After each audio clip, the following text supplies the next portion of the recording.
All right, so my name is Dave Silverman, and I have been an activist, mostly in atheist realms, for the past 24 years. I was president of American Atheist for a while. I was a pretty hard leftist for a very long period of my life. And while I was president of American Atheists, I went a little too far left. And then I went down with some false Me Too allegations, got no due process. Came out of that experience very, well, angry and hurt and bitter, blah, blah, blah, but also taking a new look at the left mantra that I'd been believing and repeating. Talk about Satan. Let's get into Satan. That's a much more cheerful subject. So when we're getting into Satanism, I want to put a clarification out because I have not read Anton LaVey. Right. And there are two satanic entities, the Satanic Temple and the Church of Satan. Correct. The Church of Satan is Anton LaVey. The Satanic Temple is an atheist satanic organization of which I'm well acquainted. With which I'm well acquainted. I know Graves, Lucian Greaves. I'm a big proponent of the Satanic Temple. I think they're great. I think they're doing wonderful work, and I think Lucian is a very, very smart guy. Oh yeah. So I'd love to talk, but I just want to put that out there that I don't want to. I don't want to present myself as an expert on LaVeyan Satanism because I'm not. No. I just wanted to talk with an atheist activist, and you're the best that I know, about how you think those types of organizations affect, the atheist movement. I mean, the Church of Satan. I mean, Anton LaVey was born in Chicago in 1930. Lion tamer. He played the pipe organ. Just a very eccentric guy who got acquainted with what he called hypocritical Christians by working at peep shows. He was a carny, working at peep shows and carnivals, and he would see these very religious men come in and take a peep and then go to church like they were the most pious people. And that's the reason he had a very much disdain for the Christian church. And so he considered Satan the ultimate symbol of individualism, rebellion, personal freedom. He considered the human an animal, which if you look at us biologically, we are a very evolved ape. Right. That why other apes don't deny themselves carnal pleasure or food, why do humans? It's because of religion. At least that was his theory.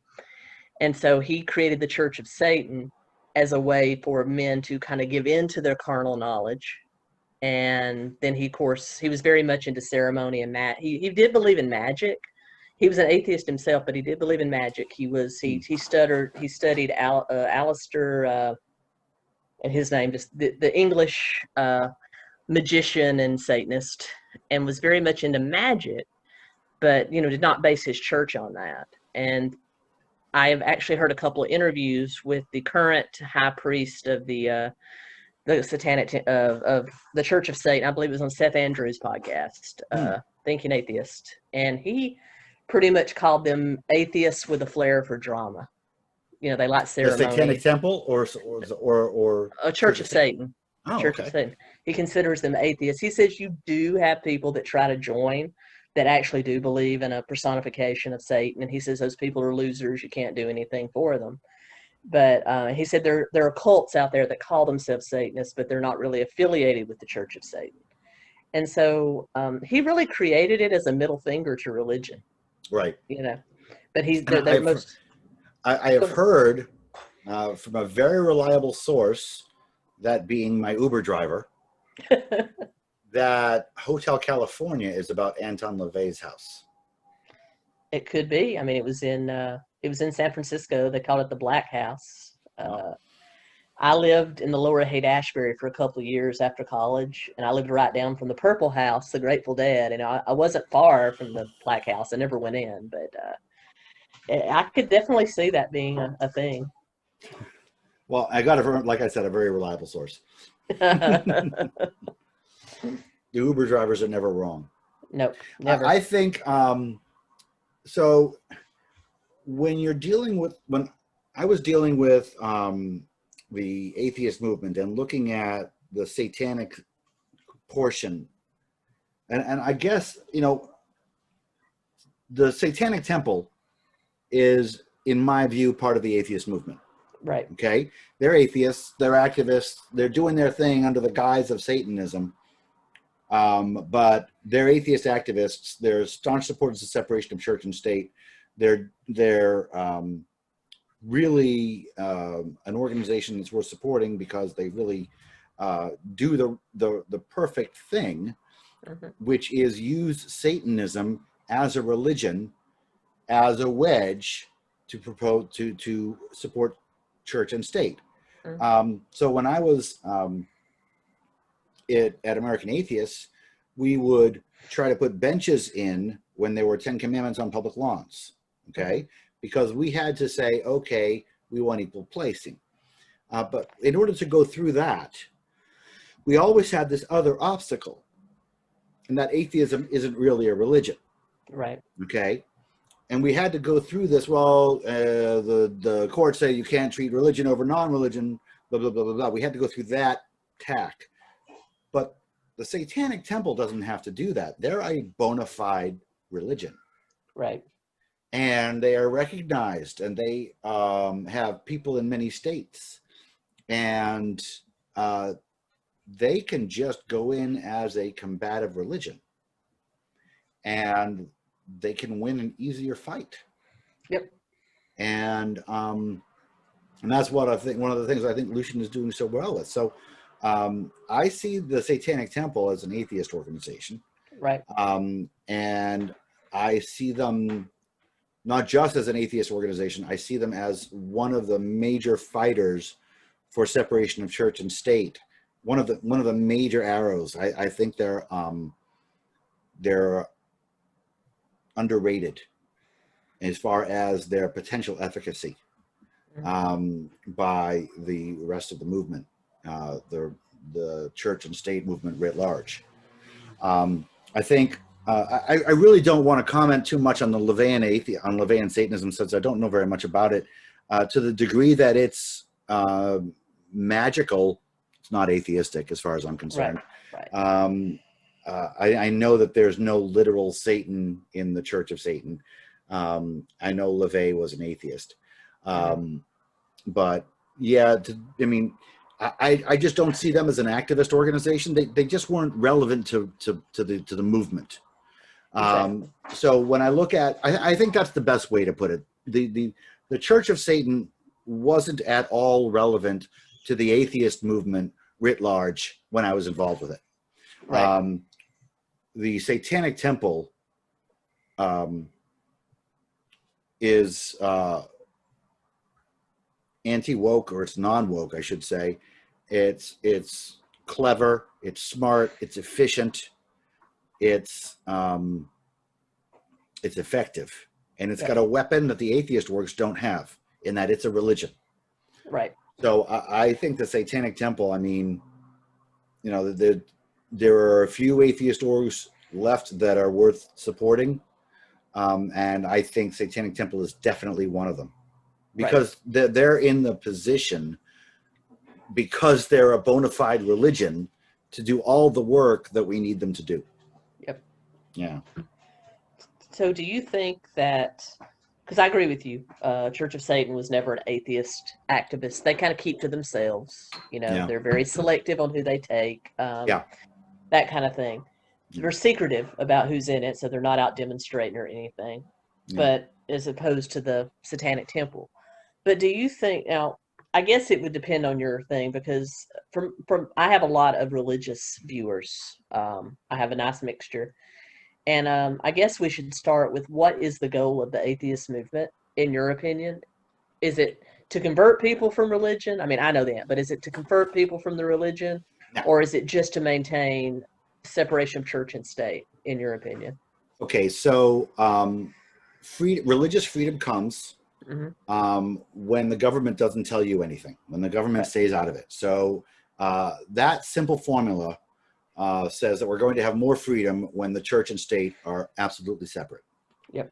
As far as atheism is concerned, we want the atheists that are out there to come out of the closet. We want them to be accepted in society. We want the believers, the theists, to accept the atheists in their midst, in their families. If you would like me to come to your church and debate with you, I'm happy to do that. But your religion, religion should pay taxes. Okay, religion should pay taxes. It's not okay that you get to say, I think there's a man in the sky, therefore I don't have to pay taxes. That's not cool in my book. But other than that, you should have the freedom to do what you want, just like everyone else, believe what you want, just like everyone else. You shouldn't have any exemptions to any laws because your God says so. You should have to obey exactly the same laws as the atheists. If your God tells you to drive 70 in a 65 zone, you're driving 65, okay? Just Yep. like everybody else. And that goes for zoning laws. That goes for hiring laws. Now, and when I say hiring laws, I think it's completely reasonable for churches to require their pastors to be Christian. Yeah. Okay. Yeah. Like even Ken Ham, his little here nearby in Kentucky, his little ark, the Ark Encounter. I don't really have a problem with him wanting to hire only Christians. I mean, that doesn't bother me because it's who a in their right mind would nonprofit want to work there organization. anyway? I mean, there's some gray area there, right? I mean, Yeah. you got to understand, you don't want a bunch of, Jews or atheists. You don't want a bunch of atheists being tour guides on the Ark Encounter, right? Like Just all this wouldn't. is bull with a flashlight. That, All this is bullshit, right? right. This is crap, and this is crap, and this is crap, and this is crap. I mean, come on. The jokes write themselves, okay? We have to live in a real world. But I think that the religious people should know that the fact that religion gets a break is wrong. The fact that religion gets tax breaks is wrong. The fact that religion gets special rights is wrong. You shouldn't get that. If you believe in a God, that's great. If you believe that trucks are the best thing in the world, that's great. If you believe that cars are better than trucks, that's great. And you can all have clubs about all your different beliefs. But this one doesn't get to be exempt from taxes because they think a God exists. Right.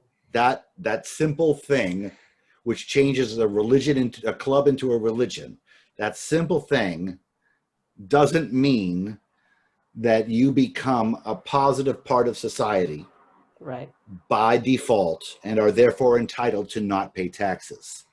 Churches benefit only the church's adherents, not the town writ large. Yep. It benefits, if you're a nonprofit organization, you're supposed to benefit society. If you're a church, you don't benefit society. You only benefit your church.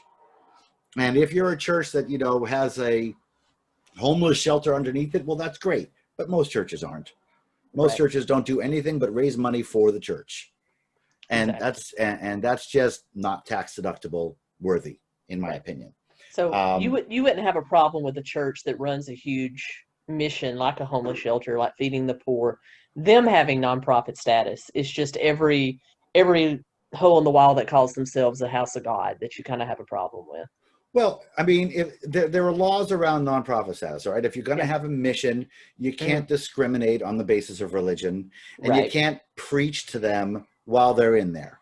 I agree with that. Because if you're going to do either of those things, then your mission is to preach and not to help the poor. And fuck you for trying to lie to us. But if you're a church that's got a bottom floor, that's got a mission down there, or some sort of a homeless shelter down there, a soup kitchen, more power to you. That's a great use of public land. And I would not have a problem with those folks getting a tax deduction or being nonprofit. That's fine. That's good charity work. Go do that. I think every church should do that. I think if every church did that, we'd have a much better society. Yep. Because those churches would actually be giving back to the society, not just giving back to their churches and calling it a tax deduction. I agree. You know, and I think that the fact that churches, and a lot of people don't know this, but churches also never get audited and don't declare their income. Okay. Oh, yeah. So it's important that you understand that there's a special that nonprofit organizations, we don't pay taxes. We didn't pay taxes, but you have to declare your income and you have to declare your expenses. You have to file forms. Churches don't, because their God says so, and only because their God says so. Right. And so a church could make in literally $1 billion and claim to be broke, and nobody would ever know. I agree. I think the biggest exploiter of that is I don't really have a problem with the Methodist church on the corner, which my mother-in-law happens to be a member of, and they're really nice people. And they do feed the homeless, and they do have a food pantry where anybody can go get food, and they don't proselytize to them. Sounds great to me. Novel idea there. Crazy shit. Good people doing good work. Wow. Exactly. But what I do have a problem with is the mega churches, particularly like all these freaking televangelists that write books that sell billion copies, and they don't get taxed on that because they run it through the church, and that's considered nonprofit. Yeah. And that their mansion is they're 10 mansions or 10 parsonages owned by the church. That's our tax, another reason we should abolish the IRS right there. Yeah, I mean, clearly the church is the bigger the church, the bigger the IRS scam, frankly. Yep. I mean, if you got any mega church, you've got so much money going into that church, and none of it is being reported, folks. It's a huge money laundering operation. It's huge. It's mammoth. And here we are with our homeless people in our streets. Here we are going broke, and the churches aren't paying property taxes, and they're not paying income taxes because they believe in a God that doesn't want them to. And if they were a club that did exactly the same thing that they do, but that didn't believe in a God, they would be paying massive amounts of taxes, and the government, the society, would be getting a benefit from that property. Right. But as it stands now with churches, the society doesn't get any benefit, neither tax revenue nor service from that property. Yep. That's why it's wrong. And that's why one of the things that I really think we should do is be changing the tax code so that churches pay their taxes, exactly, and declare their income. And they have to do that. We need to know how much money is there, and we don't. And also maybe not endorse political candidates from the pulpit. That's another. They do that anyways. They do that. No one investigate. I know IRS auditors that say they just don't have the manpower to investigate that. They're not investigating it. If they got rid of the Johnson Amendment, the problem with that is that the churches would be able to openly endorse. Right. And if they openly endorse, that means they can buy ads. Yeah. And if they can buy ads, that means you can make a tax-deductible donation to the churches, and they will buy ads. So the churches, okay, so follow me on this, all right? Right now, there are super PACs, and you can donate to the super PAC that supports Trump. You can donate to the super PAC that supports Biden. That's not a tax-deductible expense. Right. If you donate to the church, it is. If you donate to the church and the church can politic, and the church says, we're raising money for billboards supporting Trump, you can make tax-deductible donations to churches. Now, if you can, to churches in favor of candidates, if you can do that, and I want to make sure this is clear, if you can do that, super PACs will disappear, and churches will become super PACs. because churches will be tax deductible and they'll be doing the same thing. You will see churches pop up that are solely for the purpose of being political. And you will be able to make tax deductible contributions to your political candidate. That's what the Johnson Amendment does. That's what eliminating the Johnson Amendment will do. We don't want that to happen for all the obvious reasons. I mean, it would just, and it would all be, by the way, because churches don't report, it would all be anonymous. Right. So anybody could donate. Like right now, you can donate $2,600 to your favorite candidate. But let's say I wanted to endorse, let's say I wanted to donate 10 million. Okay. I tell my candidate I'm going to donate 10 million. We shake hands. I go to my church, my little church on the side of the road. I say, I'll give you $10,100,000 if you put up 10 million worth of billboards. What church is going to turn that down? None of them. None of them. And then that guy gets a great big tax deduction. The church gets $100,000, $200,000. Who cares? Exactly. And that's exactly what's going to happen. So we really need to worry about, you know, how, I mean, it's interesting because the IRS is already not doing anything about it. The only difference with repealing the Johnson Amendment would be to open up the floodgates to make it obvious, to make it open. Right. And you'd have Biden churches and you'd have Trump churches. And you'd have, I mean, this would be our new, our whole dynamic is changing. Our whole dynamic is changing. And I think there's going to be a part of it. I agree. I think a lot of things are becoming more religiosity. You know, religiosity is starting to leak into everything. And so I do have a couple more questions. I know you. Thank you for spending so much time with me. Oh, my pleasure, Tracy. Okay, so I know that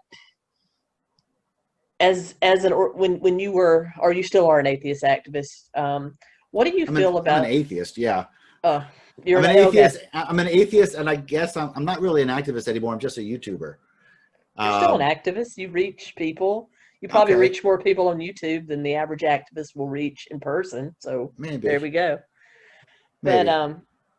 But the United States being called a Judeo-Christian country, do you think that there's any truth, and I'm playing devil's advocate here, do you think there's any truth to the statement that we were founded as a Judeo-Christian nation? Well, I think the first part of that sentence should be, there is absolutely zero doubt that there was no Judeo in that sentence, okay? I think the whole concept of Judeo-Christian is horseshit. Jews and Christians are not the same. Judaism and Christianity are extremely very different religions. Their gods are different. They're just named the same. But the Christian God and the Jewish God are very different gods. And nobody was Jewish in ye old founding fathers times in America. So there was no Judea there. When the Continental Congress was being pushed, this was discussed, okay? Patrick Henry was a vocal proponent of America being a Christian nation. Thomas Jefferson, John Adams, Ben Franklin, vocal opponents. And in the end, they won. The words under God or nature's God were a concession. But the important thing for people to understand is that so you got the Declaration of Independence, right? 1776. The U.S. Constitution isn't written until 1789. Okay? This Constitution is not ratified until 1789. In the interim, the states/colonies make their own constitutions. And if you go to the New Jersey Constitution, if you go to the Massachusetts Constitution, they predate the U.S. Constitution. Right. They are subordinated to the U.S. Constitution, but they predate it. And they're all about the God. God this and God this and the estimable religion of worshiping Almighty God. It's all in that shit, right? Mm-hmm. It is not in the U.S. Constitution.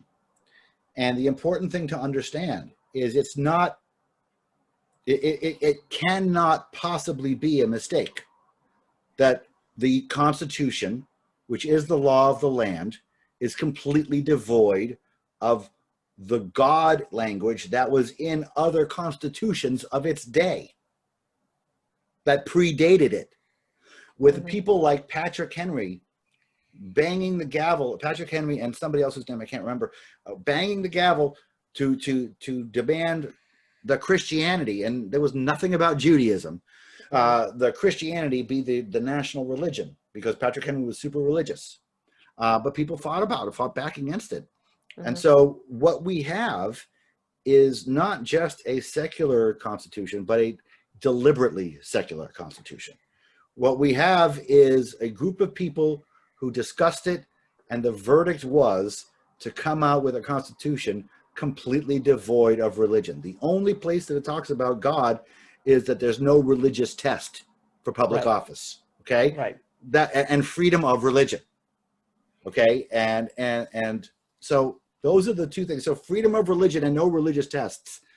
Those are actually the opposite of theocracy. That's the opposite. Right. Okay. And in the states where there was a religious test, where there was, like in North Carolina, the Tennessee, Constitution, you can't run for office if you're an right, atheist either. right. So. You can't, but of course you can. Those laws are just illegal. Right. But they're in the state constitutions because the state constitutions were Christian. Right.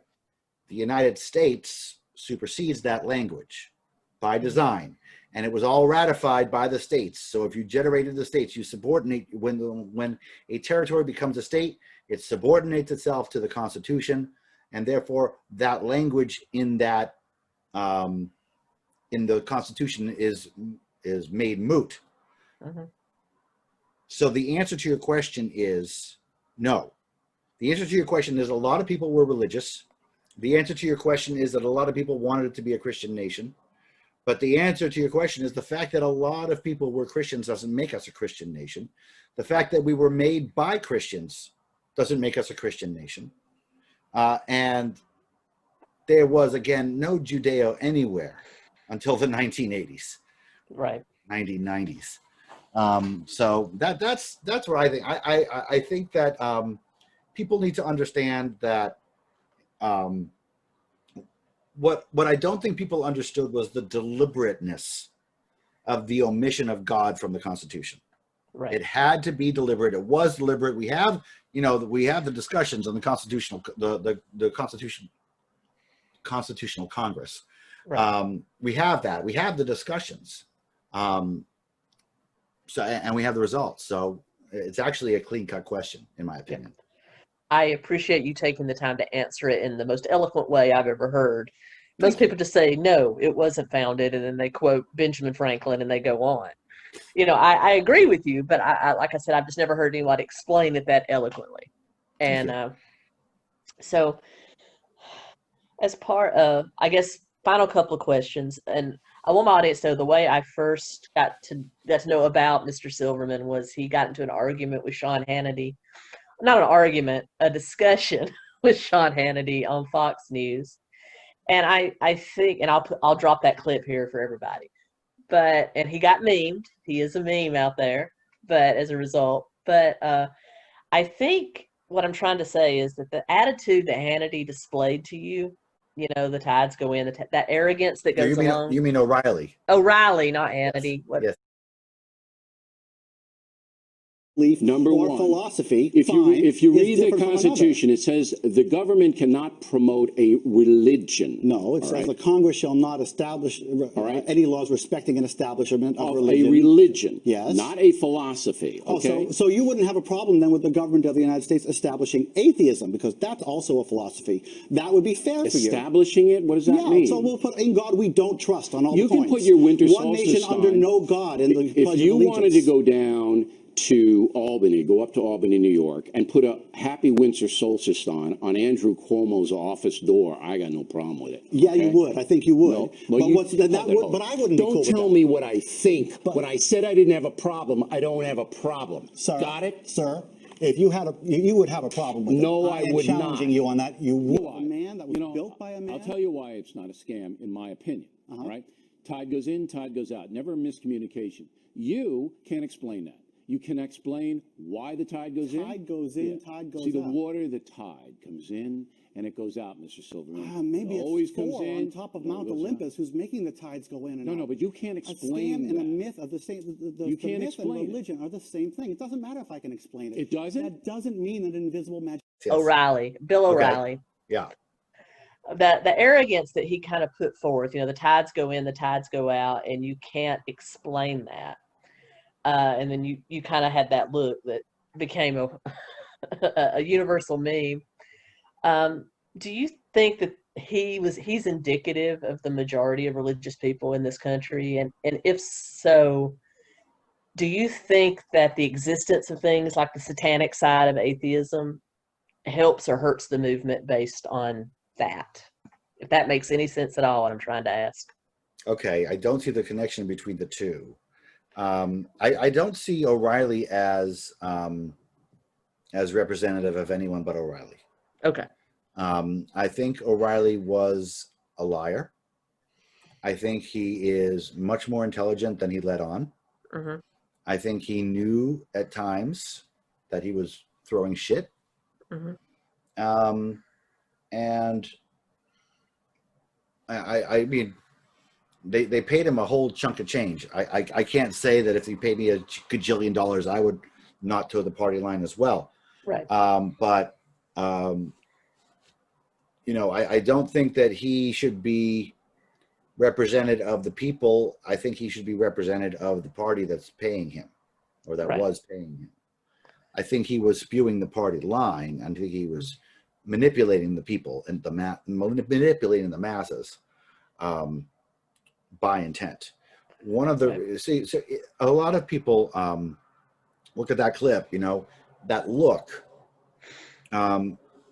That look has a story behind it. That meme has a story behind it, and that is that I talked to O'Reilly off camera before the show, and he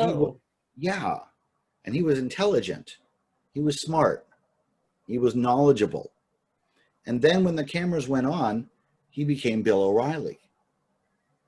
And when he goes, tide goes in, tide goes out, and I make that face, that's when I'm trying to figure out why this intelligent guy is doing a really, really stupid comparison. And that's when I realized that I was talking to an actor. And that's what the face is about. Mm-hmm. And it was the short circuit in my brain that this intelligent person who had just been talking to me was like, but nobody knows how the tides work. Well, actually, yes, we do, but okay. Of course we do. We learned it in 3rd grade, but that's not the point. The point, he was trying to get me to talk about something else. If you look at that thing, if you look at that clip, I was trying to nail him into a corner, and then he came out with this as a kind of a self-defense diversion. So I didn't want to go into that, but at the same time, it was a really stupid thing for him to say, and he'd been so smart off camera, and it kind of took me by surprise. I was disappointed. Yeah, that's kind of what I was looking into, because I have people in my family that whatever he was trying to be, they are that way. And I guess this is the connection I'm trying to lay into. Like, even my mother-in-law, she's doing research at Vanderbilt University on COVID. I mean, she's a smart cookie and very open-minded, very classically liberal, that the whole 9 yards, very open-minded. But yet when I told her I was researching the Church of Satan, even she got that look. And so are you trying to make a parallel between Bill O'Reilly and the Church of Satan?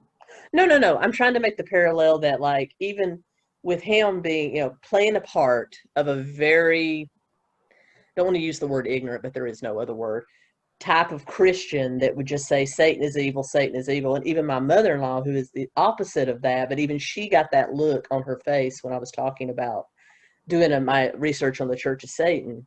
Mm-hmm. Do you think that the existence of things like the Satanic Temple might hurt the atheist cause rather than helping it? Do you see what I'm trying to say? Yeah. No. No. And the reason is that the people who are going to look at the Church of Satan and be reviled about it, they're not our helpers. Okay. They're not the people we're trying to help. They're not the people they're not going to donate money. Let them have the shock value.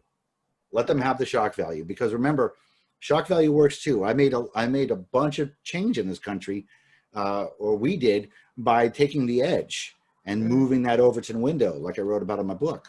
Mm-hmm. In this case, the Satanic Temple is moving the Overton window for those people. Okay. When you talk to your mother next time, she won't have the same reaction, Mm-hmm. because she's getting used to it. Right. So let the Satanic Temple do it. I agree with you. I was just, that thought had just occurred to me. I'm like, I would say all ahead full. Yeah. Great. Well, before you go, please tell everyone about your YouTube channel, your books, where they can find them. I have a book.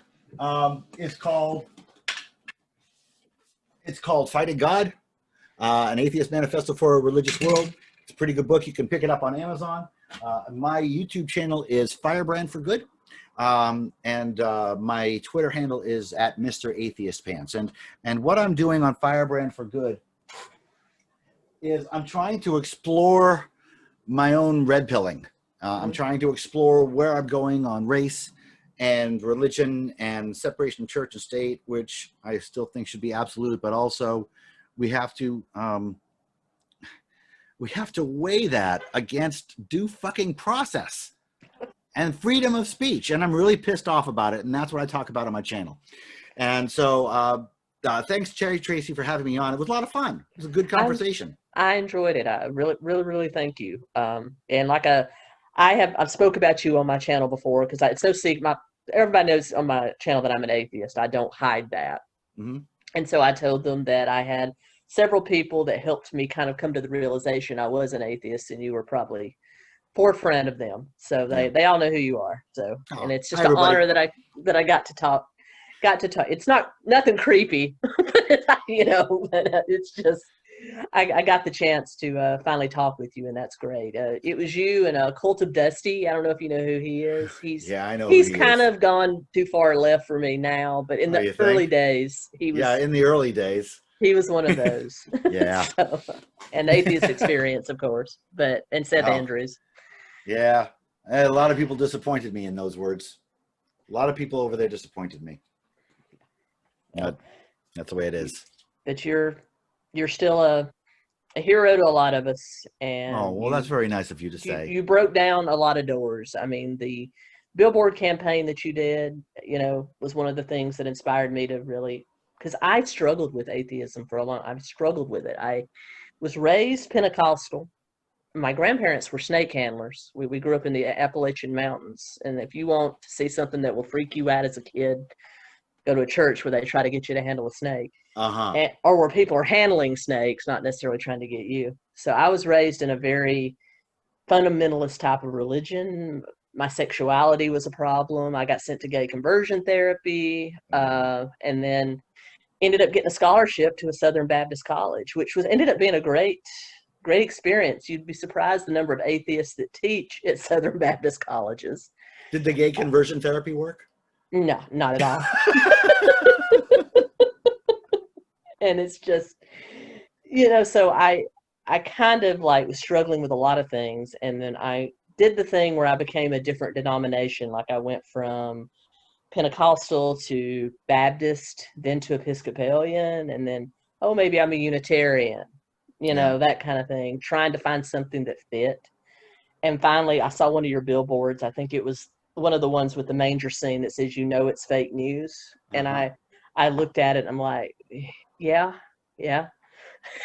And so then I just admitted it. I don't believe anything. So Wow. it really helped me. That's awesome, Tracy. Thank you Yeah. so much for that story. I love that. Yeah. Oh, that makes me feel warm inside. Well, I'm glad. And I thank you appreciate again. that a lot. Thank you so much, Tracy. And I look forward to talking with you again sometime soon. Absolutely. You have a great night, sir. You too. Bye-bye now. Bye-bye.